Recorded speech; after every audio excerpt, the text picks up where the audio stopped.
And clearly, very importantly for tonight, we are launching SEEG. Superb.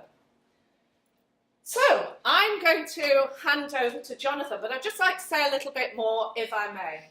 So, I don't think I need to actually introduce Jonathon to this degree. You probably all know his background and the superb work that he has been doing. But just, there's a smattering of the things that Jonathon has been doing. Co-chair of the Green Party, director of Friends of the Earth, co-founder of the Forum for the Future, which I think is absolutely vital for the world, basically, and the work that has been undertaken and is continuing there. Jonathon received a CBE in 2000 for his services to environmental protection as well. And clearly, chairman of the UK Sustainability Development Commission, which provides high-level advice to the government, which I think is superb, and again, is very, very impressive for our students to say we have had Jonathon talking to us about that, which is superb. Jonathon is also Chancellor at Keele University and a visiting professor at Loughborough University. And clearly we all know Jonathon's works, published works, seminal works, Capitalism as if the World Matters. And again, Jonathon very kindly came in and talked to our postgraduate students before he came tonight into this lecture theatre. And I believe capitalism was one of the areas that you debated with our students.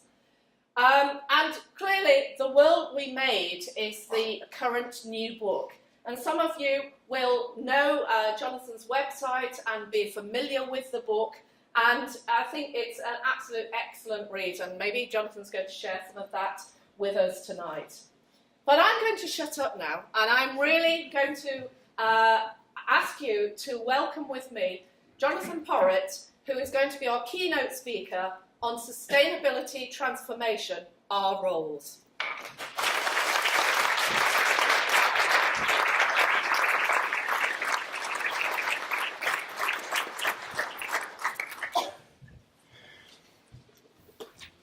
Right. Mishka, Ruth, thank you very much indeed. I'm just really pleased to be here. You've just heard that I'm Chancellor of Keele University. We don't do quite so well in the league table as Manchester Met. Number one is something we might dream about as a sort of distant goal at some point in the future. It's a little bit embarrassing, actually, along the way, but there are lots of reasons for it that I'm intrigued to be finding out more about. And being here for me today is just another reminder that this is a place where a lot of new thinking, innovation, excellence is materializing, and we're beginning to see some very exciting things. I don't know how long chancellors last in their role. I think usually until they, I was about to say kilo, but obviously not, until they kind of pop their clogs. I'm hoping that within the next sort of 3 or 4 years, we'll be having a mutually rewarding discussion about what it is that makes us both so utterly brilliant. But I know we've got a way to go. But I'm really pleased to be here, and thank you so much for the invitation, and very nice to have met Liz some time ago and to have done the interview. Looking forward to seeing the eventual publication. When we were trying to think what I might talk about this evening, I was trying to work out what the respective roles are for different parts of society. And I've been very preoccupied in the last 15 years or so, particularly about the role of business, and whether the role of business is changing so substantively that we now look at a different governance infrastructure. And for those of you who do sort of sustainability full on, you'll know that it isn't really about technology. It isn't really about the science any longer. It's all about the means by which we bring forward new ways of thinking and doing to make the solutions live for people in society today. And I'm just going to very quickly remind you what it looked like back in the 1970s and 80s, what it looks like today, and then if I'm still going strong and Steve hasn't interrupted me, what it'll need to look like in 2050 to get us to this, I call it a genuinely sustainable world for 9 billion people by 2050. And just to remind you all, that means not only ecologically sustainable, so biophysical carrying capacity type sustainability, but fairness, equity, social justice. You can't do sustainability without social justice. There are lots of people who'd have you believe you can, particularly in this government. They're benighted idiots. You can't do sustainability without social justice. And that will affect everything I say about governance arrangements in the world today. Because at the moment it's skewed very badly and militates against that sense of a more just and fair society. Okay, so back in the late 1970s, 1980s, I transitioned myself from the Green Party, or the Ecology Party as it then was, to Friends of the Earth in 1984. And to be honest, the governance universe in 1984 was incredibly simple. Incredibly simple. There were only really two bits of the system that were very, very actively involved in this. Government, and in particular national government, a whole wave of new regulatory instruments, new legal instruments, new statutory instruments were going through the system then. Don't forget there weren't sort of environment agencies and environment departments in the 70s. All of that, they just all came about in the late 70s and early 80s. That whole panoply of environmental regulation is as recent as that, as new as that. So government was very focused. And the NGO community was very focused. And by and large, the world of sustainability, which didn't include much to do with the social dimension then, that was pre-Brundtland report, remember, the world of sustainability was mediated largely between government and NGOs acting as proxies for civil society. And if you think about this governance triangle, civil society, government, business, which is what I'm going to elaborate on tonight, business wasn't really in the picture then. Governments came up with regulations to make sure that business complied with minimum standards. There were a few businesses that were sort of interested in going a bit beyond regulation, but not much. And the whole swathe of the business community in the 70s and 80s was essentially thinking, what is this environment stuff? It's really got nothing to do with us. Nothing to do with us at all. If government passes new laws, provides new regulatory structures, we'll comply with the law. That's the deal. It was simple. It was very simple. And it was also morally very simplistic. Because essentially, the good guys were all in the NGOs on behalf of civil society.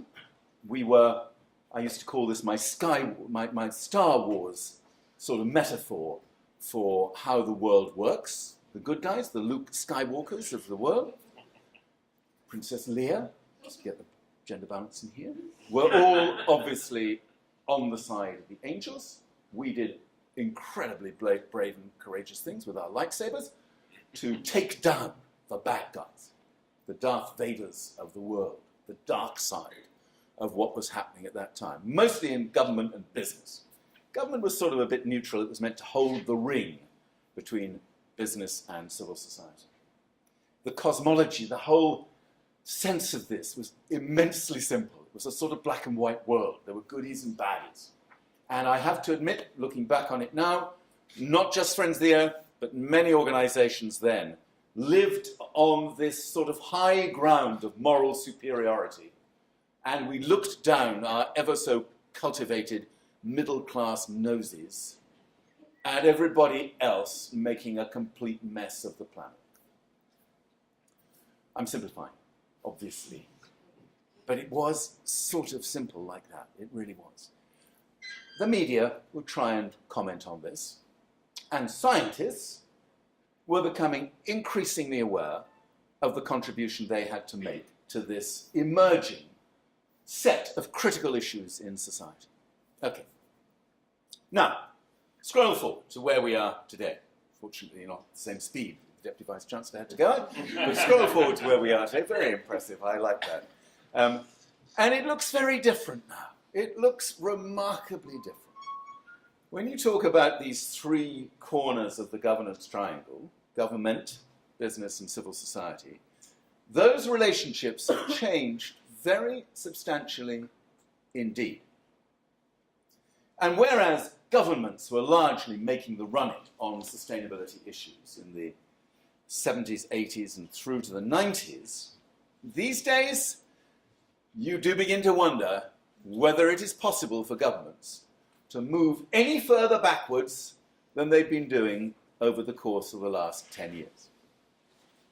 To bring you one concrete example of that, compare the Earth Summit in 1992 in Rio de Janeiro, the first time really that you had this incredible gathering of governments, international agencies, business, civil society, amazing sort of great pell-mell effect of everybody coming together. Business was sort of an adjunct to the Earth Summit. They organized their own conference. They weren't in the mainstream deliberations. They sort of attended the government discussions as observers. They went to the Global Forum, which was the expression of civil society. But they were kind of watchful observers to everybody else's actions. They weren't really in the frame as an agent of change in their own right. Rio plus 20, 2012, 20 years on, governments very significantly stepped back and were often claiming that they couldn't do what people kept on asking governments to do. And business had stepped forward. And many of the most interesting, rich sessions at Rio plus 20 were engagements interactions between business, civil society, and other intermediaries. I wasn't in Rio in 2012. It would have been too painful. I hate those conferences anyway. And everybody could tell that Rio plus 20 was going to be an absolute nightmare from start to finish. And so it was. But the symbolic moments of Rio plus 20 were still brought home to me by my colleagues who are braver at going to these things than I am.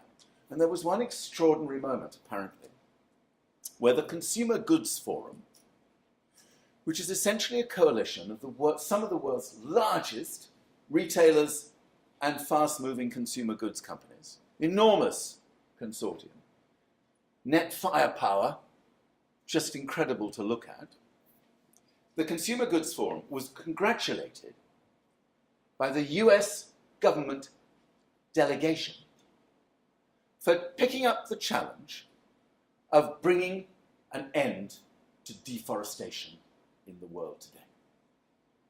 Now, in 1992, there were a number of government-driven conventions and legally binding instruments on climate change, biodiversity, certification, a host of other things. 20 years on, here's the US government saying to business, this is brilliant. You make it happen. We don't know how to stop deforestation. It's beyond us. But you, through your supply chains and through your direct intervention in the lives of consumers and society at large, through your brands, you can now bring about a greater transformation in terms of behavior to stop deforestation than we can. Staggering. I mean, to be honest, completely staggering. And if you still sort of subscribe to the idea that governments are sort of there still to lead and to govern, this was quite a shocking moment. This was quite a telling moment. And we've seen a lot more of that, particularly in countries like the UK, the United States, Australia, what you might call the sort of right-wing-ish type countries, where the market is so powerful that governments, whenever they can, seek to use market forces to bring about changes they honestly don't know how to engineer themselves. This government is peculiarly extreme in that regard, as you will understand. Regulation is described by this government as the policy instrument of last resort. Just need to get your heads around that, okay? So only when everything else has failed would we think about a new regulatory intervention to make a market work better. Only when everything else has failed do we need to think of regulation. So in that 20 years, fascinatingly, business had filled a lot of the vacuum that governments have left behind. And today, however complicated this is for us to deal with, business is a major player now in the world of sustainability. Not just the leading cohort, the sort of 100-odd companies that you hear quite a lot about, the kind of leadership companies that are doing the sort of cutting-edge stuff out there on climate, on biodiversity, on community engagement, on diversity in the workplace, on health and safety, on a whole host of these different things. Not just that cohort of outstanding leadership-driven companies, but very large numbers of much smaller companies who provide those big companies with the goods and services that they need. And the great thing about a big company is its ability to drive sustainability through its supply chain. So right now, if you want to supply many of these companies, you have to comply with their terms and conditions. Unilever, for instance, has something called its Sustainable Agriculture Code. If you're into stuff about land use and land management and agronomy and all the rest of it, check out Unilever's Sustainable Agriculture Code. It's not a statutory instrument, it's not a government set of regulations. There is no legal standing behind it. It isn't something that's been signed up to by anybody else. It is Unilever's guidance notes for what you're going to have to do if you want to do business with us. And any supplier to Unilever, big or small, has to commit to a series of changes in their own business practice so they can comply over a period of time with these principles. And actually, they're not half bad. I mean, I'm not saying they would deliver a completely sustainable land use pattern for the world as a whole, but they're not bad.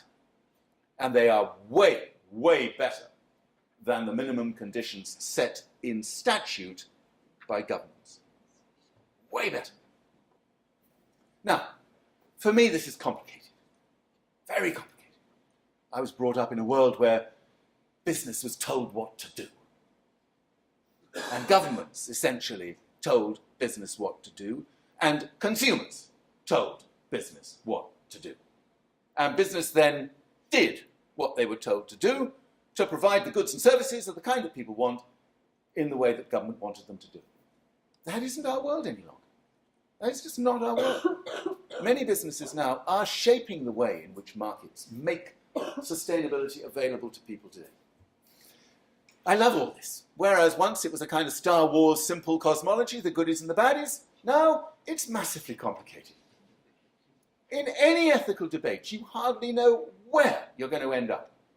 You just have no idea where those ethical complexities are going to take you. And the degree to which we should, increasingly, put faith or trust in business to deliver more sustainable forms of capitalism, or whether we should remain very watchful, careful, possibly even a little bit hostile towards the idea that unaccountable capital, because after all, multinational companies don't exist to rescue the world from the idiocy of multinational capitalism. It's not what they're there for. They're dealing with that dysfunctionality day in, day out, but they don't exist to do that. They exist to generate a surplus, to distribute as dividend, as profit to people in economies, including any of you who have a pension fund. That's what they do.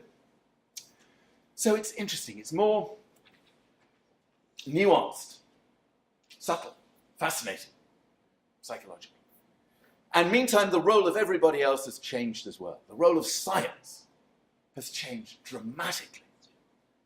We used to think in the old days that there was a very clear line of connection between the net output of our scientific establishment, if you like, all the brilliant intellectual capital deployed in universities and think tanks across the world, that they would generate this set of insights, knowledge bases, empirical databases, which would then serve as the raw material that enlightened governments would take into their policy-making process, crunch it around a bit, and spit out an evidence-based policy.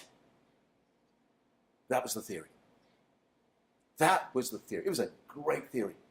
And of course, for academia, for scientists in the business of coming up with that data, those insights, that knowledge, particularly about the interaction between the natural world and our human world, it was relatively simple. That was where the job got done. You provided the quality work, the input, and then you sort of handed it over to the politicians.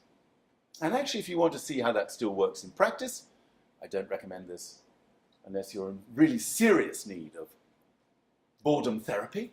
But if you want to see this in practice, attend one of the annual conferences of the parties to the Convention on Climate Change. Don't actually attend it, just track it, just watch it. Because what happens is, it's brilliant, it's all premised on that old world model. The scientists get together to begin with, thousands of them from all over the world. They crunch their respective data sets and their research work and their peer-reviewed stories and all the rest. They crunch all that stuff and it's incredible and there's a buzz, I'm told. I'd never go to one of those, whatever. But they get very excited and they're all intent on making the best possible use of that combined intellectual firepower, which, by the way, is staggering.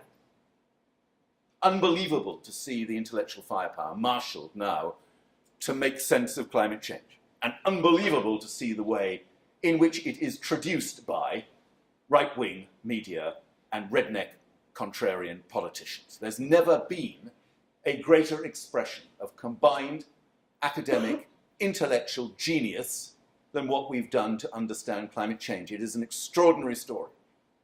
And yet when you think of the uses to which that knowledge is put, it is near to bringing us to despair. So they do all of that, and then, hey presto, they come up with their kind of combined conclusions, and they do literally hand it over to the environment ministers, who then are winging their way in from around the world. Why the environment ministers are there, I don't understand. Climate change is not an environmental issue. I hope you've all sussed that out by now. Climate change is primarily an issue of economics and governance. It is not an environment issue. And we've slightly made life harder for ourselves by continuing to call it an environmental issue. But in come the environment ministers, because they usually have the brief for climate change.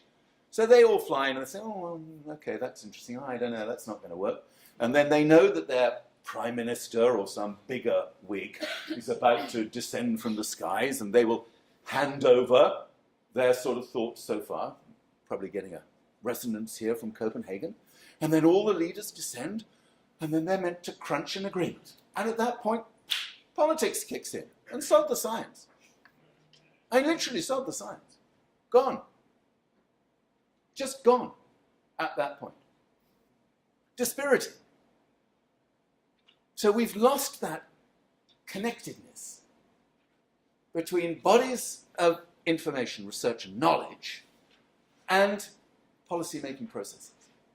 And it's led to huge confusion across society, because on what other basis do we make decisions about complicated science-based processes? How do we do that if you've no longer got that connectivity between our science base and our policy-making process? Very true.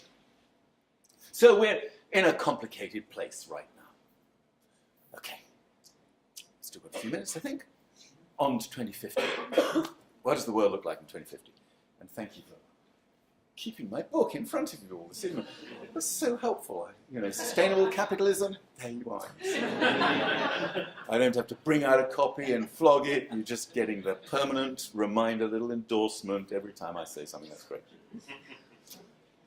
What does that world of governance look like in 2050? Well, that is something which I started with, to be honest, because it's perfectly clear to me that if you want to give people a sense of what a sustainable world looks like, you have to understand the governance that makes such a world possible.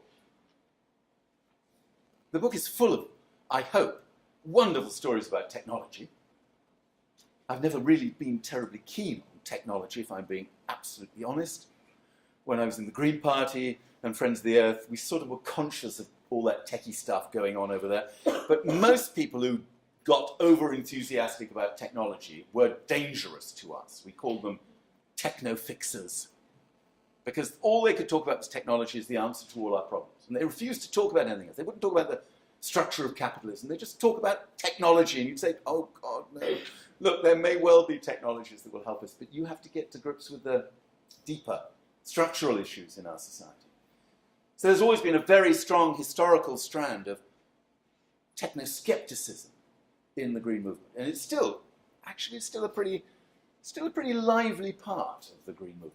And I think, if I'm being absolutely honest, I would have put myself on the sort of modest wing of the techno-skeptics, especially when governments were blathering on about nuclear power and GM and rubbish like that. I learned so much in the 2 years where I was doing research about what technology is actually making available to us. For me, it has completely changed my view about the doability of a sustainable world, and I say that unhesitatingly. Before I wrote this book, I used to make big, bold statements that, of course, a sustainable world was possible for 9 billion people by 2050. Trust me, I'm an environmental activist. Obviously, it's possible and doable. I didn't really know. I honestly didn't know. I just got so used to saying it that you couldn't stop me from saying it.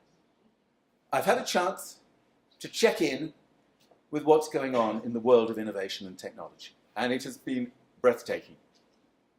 And I don't want to sound like one of those crazy techno-fixing cornucopians, because I haven't gone there yet, but it has given me a sense of a new dimension about sustainability that I really never had before, and I do feel fairly bad about that as it happens. I mean, we all learn as we go, but I could have done a lot more work on that stuff before. Other things kind of filled the space. But that's still not the answer to our problems. I know what this technology looks like. I know that we can get to a world where 90% of our energy comes from renewable energy sources by 2050. From a technological perspective, you can see it right now. We can get to a world where 30% of our electricity comes from solar technologies of one kind or another. I spent weeks researching these brilliant research institutes all around the world doing staggeringly brilliant things on solar technology. Incredible things. You wouldn't believe what's actually happening. So all of that stuff has suddenly landed in my brain, probably made it rather more fevered than it ought to be. But I still said, okay, that's fantastic. Doability is something I think I can now advocate with a little bit more knowledge than I had before, but I'm not going to resile from my starting premise that the technology is an adjunct of the governance systems on which we depend. That technology can only deliver that potential if we apply ourselves to putting in place and maintaining, sustaining the governance systems which will deliver. So in 2050, we have governments that are back in the business of governing. You won't be surprised to know. We have local and regional governments, and in particular city governments or governance systems that take up the slack from national systems that find it very hard to manage all of this. I'm absolutely convinced that over the course of the next few years, we'll see more and more of this emergence of really strong city propositions to their citizens about why living in a sustainable city is important and probably imperative, but actually better for us. It's the kind of city we want to live in anyway. It doesn't really matter whether you call it green or sustainable. Forget all that jargon. Just forget all of that. That's the kind of city we want. And it's the kind of city which works best for the citizens in this city. So there's a huge flowering of sustainable urbanism and much more powerful city manifestations of what sustainability means in practice. National governments have to step up to the plate. They still have to do the big global treaties. You're not going to sort out climate change without internationally brokered agreements, which can be implemented, which can be enforced. And you cannot move towards a low-carbon world, a low-carbon economy, without having those international instruments. So governments, and this is a rather odd story, governments are very active internationally. They delegate lots of powers regionally and to cities, and they sort of sit in the middle there, far less relevant than they are today. It's quite exciting to me, that story. Government up towards the international level and doing a much better job, making the UN work, for instance, which would be a nice thing, wouldn't it? and governments properly applied to distribution of power. I refuse to call it decentralization, because this word is so fundamentally abused after decades with one government after another coming into power and saying decentralization is a really big part of what we're going to do. We'll call it localism, we'll call it whatever it is. And hey presto, within a few years' time, they're back to their old, completely centrifugal forces, where everything is done essentially through the diktat of one government department or another. That's what the Localism Act, by the way, is all about. I think that's going to be fascinating to track that process. Take it for granted, the civil society is still amazingly involved. Obviously, for me, I look to what's going to happen with young people. There are a number of points in the book where young people eventually own this knowledge about the abuse of the natural world by this generation, my generation, eventually get the hang of the fact that we only prosper by virtue of stealing all of their future entitlements. And that's essentially what we're doing today. It is systematic theft of the most extraordinary kind, whether you're talking about finite resources, whether you're talking about natural capital, ecosystem service, all that kind of stuff, whether you're talking about the capacity to have a stable climate. We only thrive by stripping all of those entitlements away from future generations. And in due course, that knowledge not just lands, but converts into a level of radicalism, which, I hope, a level of radicalism which we haven't seen since the 1960s. Yeah, okay. I went to university in the 1960s. I know. I'm bound to be tainted by that weird experience, but boy, was it exciting. So civil society is very active still, all doing all the right kind of things. Finally, what's the role of business? Because this is the last bit of the governance jigsaw, if you like, my triangle. Well, business looks pretty different in 2050. It looks pretty different. It's much more diverse. We have a universe, if you like, of very different business wealth-creating entities, all the way from the surviving multinationals that are still there, bound by very strict regulation, much tougher instruments used by governments to ensure fairness in society. One simple example, a new international treaty to ensure that wherever a company is operating, it pays the tax on its revenues in that country. It is not permitted to move any of those revenues out of that country until it's paid the tax. Then it can move the revenues wherever it wants. That's fine. But they can't move anything out of the country until they've paid the tax on the revenue they've earned in that country. We have an international financial transaction tax, obviously. 9 countries now are pushing for this as a really critical thing. And we have, with the support of progressive businesses, we have a universal carbon tax. Now that will surprise some of you, because you will mostly be used to big, powerful multinational companies, particularly in the oil and gas sector and the mining sector and carbon-intensive sectors. You will be very used to business blocking any progress on internalizing the cost of carbon through a tax instrument. It's the only way of doing it efficiently, by the way. Trading systems are suboptimal at best and pernicious at worst. So we need a tax on carbon. We need to put a price on carbon. It needs to start quite low. Nobody would be terribly upset at $10 a ton today. By the time you got to about $50 a ton, you'd be thinking things through pretty actively in terms of your future investment cycle. About $100 a ton, there isn't a business in the world that hasn't then incorporated the understanding that carbon's on its way out. And by the time you get to $250 a ton, which is what some of the climate scientists in America tell us we'll need to get to, our economy looks totally different. Totally different. And it might take 30 years to get from $10 to $250. As the climate gets more and more problematic, politicians can speed up the trajectory. They can move from $50 to $100 in a 5-year period. Business helps make that happen. Now, why do you think that's going to work? Because you never hear from businesses today about how cross they are, how angry they are with the failure of government to make markets work transparently, to make markets reflect prices and costs more efficiently, to go after subsidies in our economy. You never hear from progressive businesses about this. They like to keep their heads down.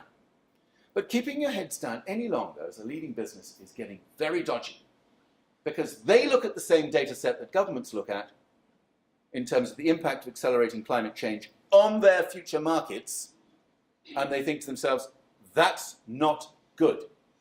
You cannot make money in an imploding society. Politicians look at the data set and they say, that's not good. Oh shit, let's leave it to the next one. That's what's happening. So in 2050, business plays a good role. We have good multinationals.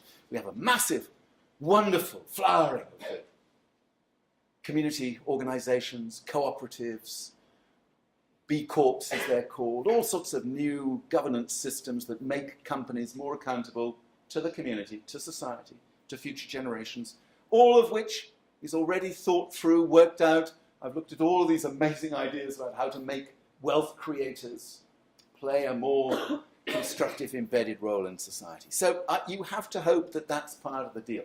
If you think business is just going to have to be reduced by punitive measures rather than encouraged by incentives and positive legislation, that's going to be an even harder struggle than it's going to be anyway.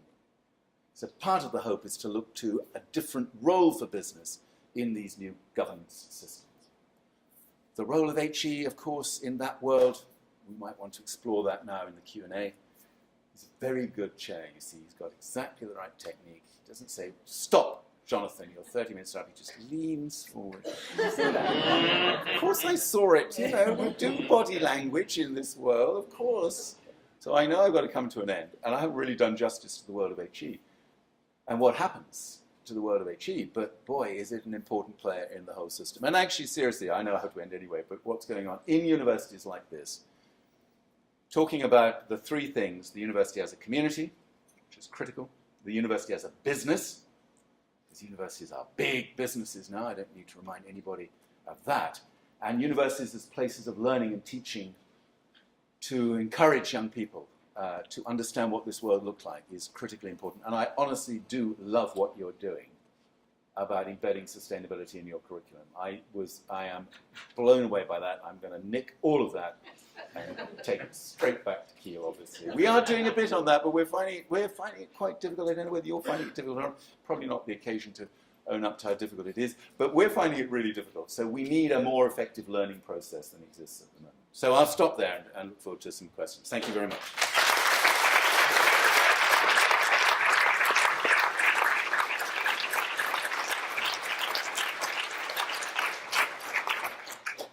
Thank you, John. That was wonderful. If anybody's going to steer us through the age of precarity, you can do it. And thank you also for touching on cities.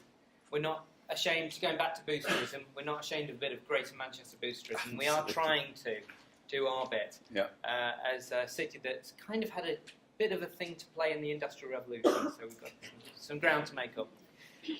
Right, it's over to you now to ask Jonathan any questions you've got about what issues he's raised, some of his books that I know are actually on the course here. So you might be very well read in terms of Jonathan's oeuvre. So I'm going to hand over to you now. If you'd like to ask a question, please do raise your hand, and I might take these, Jonathan, if you like. Clusters. If that's all right. Who's going to go first? Yes, over here.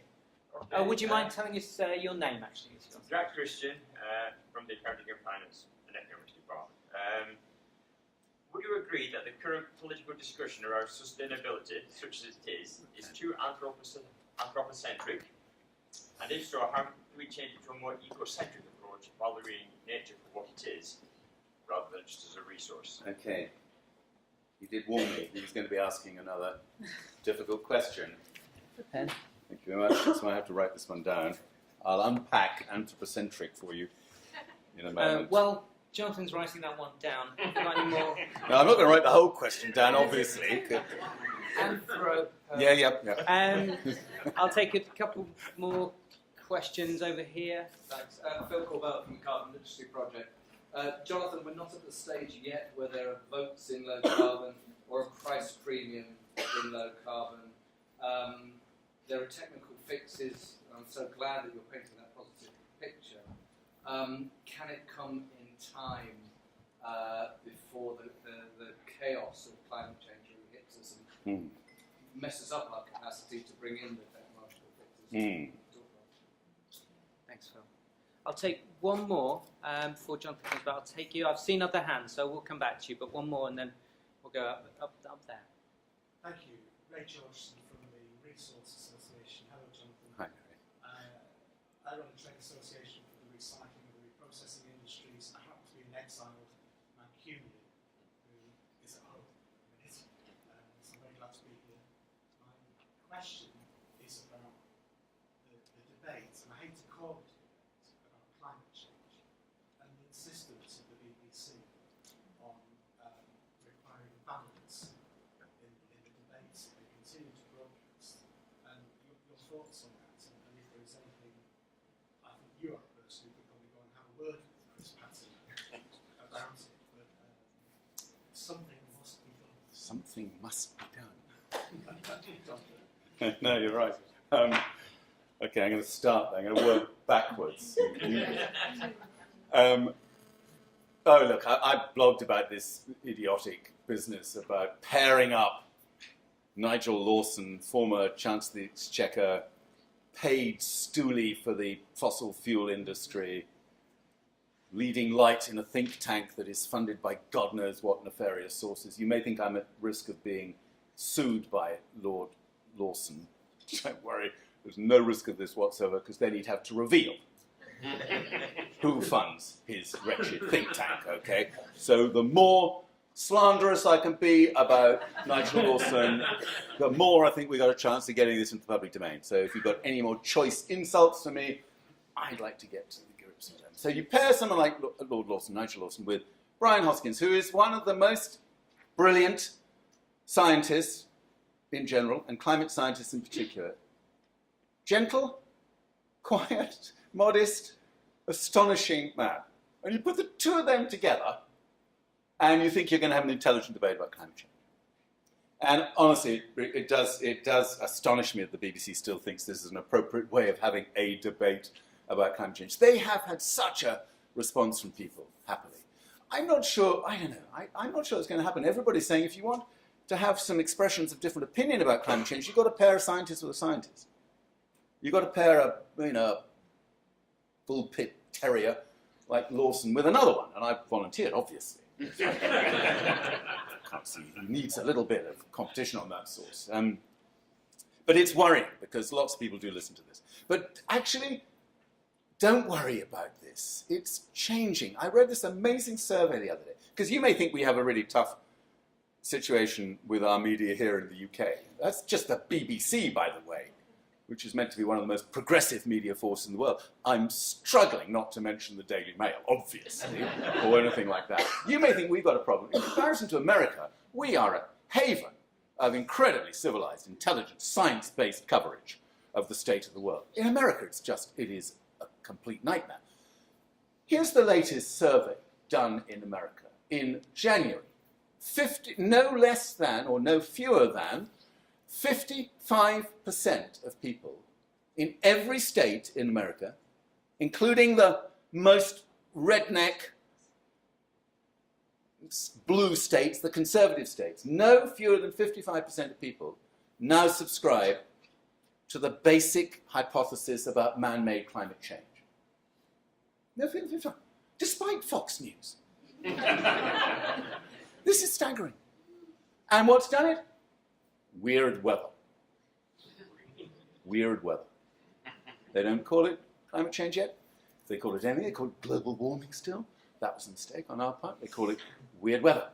And enough people have been affected by enough weird weather, so weird weather, that they are thinking to themselves, wait a minute, guys. I know we're told that we had a storm like that back in 1930. We had a drought like this and a snowstorm like that and fires like this. I know people tell us, but we've never had it all compressed into this tiny period of time where you've got one of these kind of record-breaking weirdnesses going on in so many people's lives. So they process things in ways that even the most arrogantly ignorant media outlets like Fox News are finding it harder and harder to keep on board. The chief executive of ExxonMobil now will stand up in public and say that climate change is primarily, not completely, but primarily, a man-made phenomenon. Think about that.